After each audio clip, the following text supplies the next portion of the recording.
Oh, vous êtes trop mignons, mes petits choux. Et puis toi, là, tout vert. Pouf, pouf, ça sera toi qui seras dans la prochaine recette. Ah! Oh, il est trop beau, petit chou. Oh, t'es trop chou. T'es en train de chouchouter tes choux. Non, c'est pas ce que tu crois, Chloé.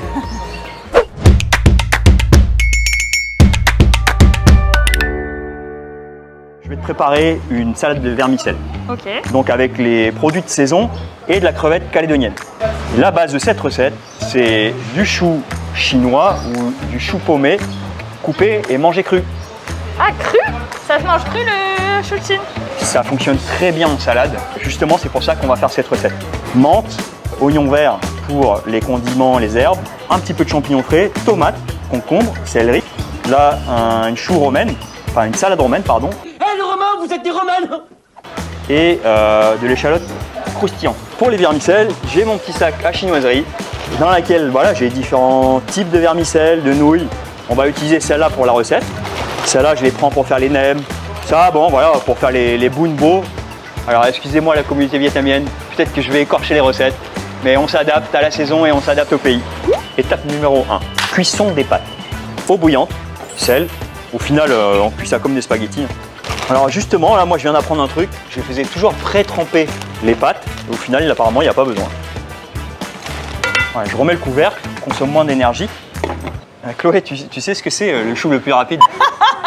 Non. Ouais. Ouais. Tu sais c'est quoi le légume le plus rapide? Non. Le chou. Là, la cuisson, elle est finie et elle se coupe, là, tu vois, sous l'ongle. Elle se coupe facilement. Ah ouais, ok. Et c'est que c'est bon, ok? Alors, pour économiser du gaz, je vais réutiliser l'eau pour cuire les crevettes. Ah, Ok? bonne astuce. Et ça, on appelle ça une glaçante pour casser la cuisson Ah oui. dans de l'eau glacée. Je réutilise ça et je fais mes crevettes. Ok? Je ressale un petit peu, je remets le couvercle et dès qu'elles sont devenues bien orange, pareil, je les égoutte. Ah, j'aime bien les refroidir aussi. Hein. Là, on va éplucher les crevettes. Et Chloé, comme d'hab, ça on va pas le jeter. Si vous voulez savoir ce qu'on va en faire, rendez-vous dans la prochaine recette. On passe à l'assemblage. Vermicelle, je commence à couper mes petits légumes. Salade nettoyée.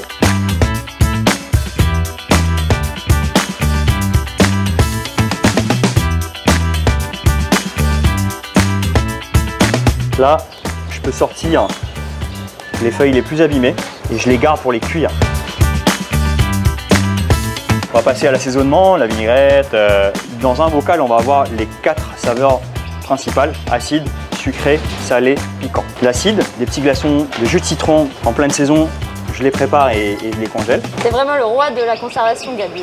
Et là, j'ai le sucré et le piquant en même temps. C'est à peu près temps pour temps. Le salé, voilà, il gnoque même, j'en rajoute un peu pour Marine. Donc là, je fais fondre mon glaçon.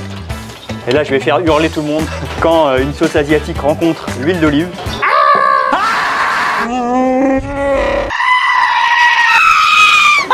J'assume, Chloé, tu sais, j'assume. Même pas peur. On va passer à l'assaisonnement, l'étape de fin. Et j'assaisonne au dernier moment. Quand les pâtes elles sont collées, et ben, tu mets ton liquide là dans les pâtes, tu vois. Et après, c'est parti, tu mélanges. Ça les décolle en fait. C'est ça. Un bol pour toi, un bol pour moi. L'échalote grillée. Tac, mes crevettes. Et voilà. Ça y est, c'est fini? Tu m'avais pas parlé de pickles hier, Gabi? T'inquiète. Chou rouge, chou blanc, ça c'est de la papaye verte. Et voilà, la salade façon pseudo-vietnamienne. Bon appétit!